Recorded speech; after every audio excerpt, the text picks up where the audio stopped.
हिंदू धर्म में रमा एकादशी का बहुत महत्व है। इस दिन उपवास रखकर पूरे विधि विधान से भगवान विष्णु की पूजा की जाती है। ऐसा माना जाता है कि रमा एकादशी का व्रत रखने से व्यक्ति को सभी पापों से मुक्ति मिलती है और मोक्ष की प्राप्ति होती है।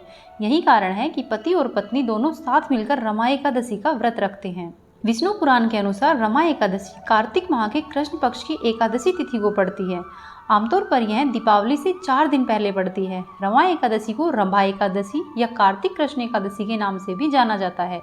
यह व्रत रखकर रमा अर्थात माता लक्ष्मी के पति भगवान विष्णु की पूजा की जाती है। कहा जाता है कि भगवान विष्णु का जो कोई भक्त रमा एकादशी का व्रत रखकर पूरी श्रद्धा से उनकी पूजा करता है, उसके जीवन की सभी बाधाएं दूर होती है।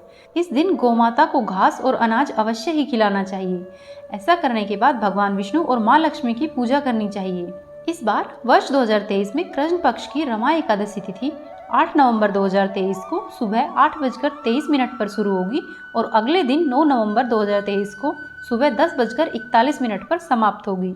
उदया तिथि 9 नवंबर को होने के कारण इस बार व्रत 9 नवंबर को रखा जाएगा और पूजा का शुभ मुहूर्त सुबह 6:39 से लेकर सुबह 8 बजे तक होगा। इसके अलावा रमा एकादशी के व्रत का पारण 10 नवंबर 2023 को सुबह 6:39 से सुबह 8:50 के बीच करना होगा। आइए अब हम आपको रमा एकादशी व्रत की कथा सुनाते हैं। पौराणिक कथा के अनुसार बहुत पहले मुचुकुंद नाम का एक राजा था जो बड़ा ही धर्मात्मा और परोपकारी था। उसकी बेटी का नाम चंद्रभागा था। उसकी बेटी का विवाह चंद्रसेन के बेटे शोभन से किया गया। एक दिन वह अपने ससुराल आया। उस समय रमा एकादशी व्रत आने वाली थी। इस बात को जानकर चंद्रभागा चिंतित हो गई, क्योंकि उसके राज्य में एकादशी पर कोई भोजन नहीं करता था और उसका पति दुर्बल था। रमा एकादशी के एक दिन पूर्व ही राजा ने पूरे राज्य में घोषणा कर दी कि रमा एकादशी के दिन कोई भोजन नहीं करेगा।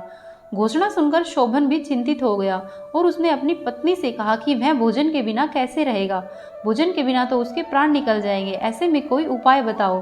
तब चंद्रभागा ने कहा कि हे स्वामी, एकादशी के दिन यहाँ पर पशु तक भी जल ग्रहण नहीं करता, तो आप फिर मनुष्य होकर कैसे ग्रहण करेंगे।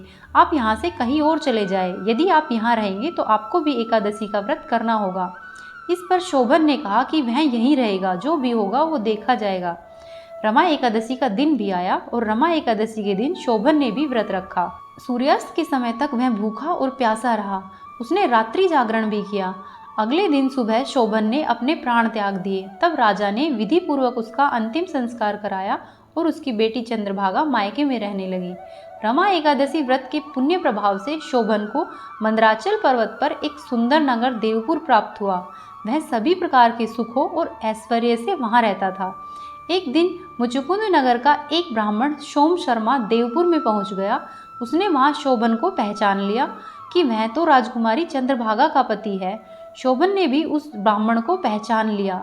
जब ब्राह्मण शोभन से मिला तो सोम शर्मा ने बताया कि उसकी पत्नी और उसका ससुर सभी सुखी है, लेकिन आप बताइए कि आपको इतना सुंदर राज्य कैसे मिला।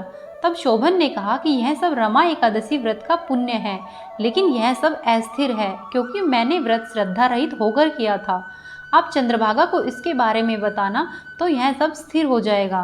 तब सोम शर्मा चंद्रभागा के पास गए और उसने सारी बात बताई और नगर को स्थिर करने का उपाय करने के लिए कहा। चंद्रभागा के कहने पर पंडित सोम शर्मा उसे मंदराचल पर्वत के पास वामदेव ऋषि के पास ले गए। वहां ऋषि ने चंद्रभागा का अभिषेक किया, जिससे वह दिव्य शरीर वाली हो गई और दिव्य गति को प्राप्त हुई। उसके बाद वह अपने पति शोभन के पास गई। तब शोभन ने उसे अपनी बाईं ओर बिठा लिया। उसके बाद चंद्रभागा ने अपने एकादशी व्रत के पुण्य को प्रदान किया, जिससे उसका राज्य प्रलय के अंत तक स्थिर हो गया। उसके बाद चंद्रभागा और शोभन आनंद पूर्वक रहने लगे। आइए अब हम रमा एकादशी व्रत की पूजा विधि के बारे में जानते हैं। सुबह सबसे पहले सभी कामों से निवृत्त होकर स्नान आदि करके साफ सुथरे वस्त्र धारण कर ले। फिर पूर्व दिशा की तरफ मुंह कर बैठ जाए एवं चौकी पर भगवान विष्णु एवं माता लक्ष्मी की तस्वीर रखें एवं साथ ही भगवान विष्णु के सामने हाथ में जल लेकर पुष्प और अक्षत लेकर रमा एकादशी व्रत रखने का संकल्प ले। इसके बाद भगवान विष्णु एवं माता लक्ष्मी का अभिषेक करें एवं उन्हें पीले फूल, अक्षत, चंदन, धूप, दीप, फल, गंध, मिठाई इत्यादि अर्पित करते हुए भगवान की पूजा करें एवं साथ ही माता लक्ष्मी एवं भगवान विष्णु को इत्र भी अवश्य ही अर्पित करें। इसके साथ ही पंचामृत और तुलसी भगवान विष्णु को अवश्य ही चढ़ाए, लेकिन माता लक्ष्मी को तुलसी नहीं चढ़ाए। इसके बाद एकादशी व्रत की कथा का पाठ करें या सुने और अंत में आरती करें और अपनी भूल चूक के लिए क्षमा मांगे। यदि आपको हमारी दी हुई जानकारी पसंद आई तो हमारी वीडियो को लाइक करें, चैनल को सब्सक्राइब करें और अपने दोस्तों के साथ शेयर करें।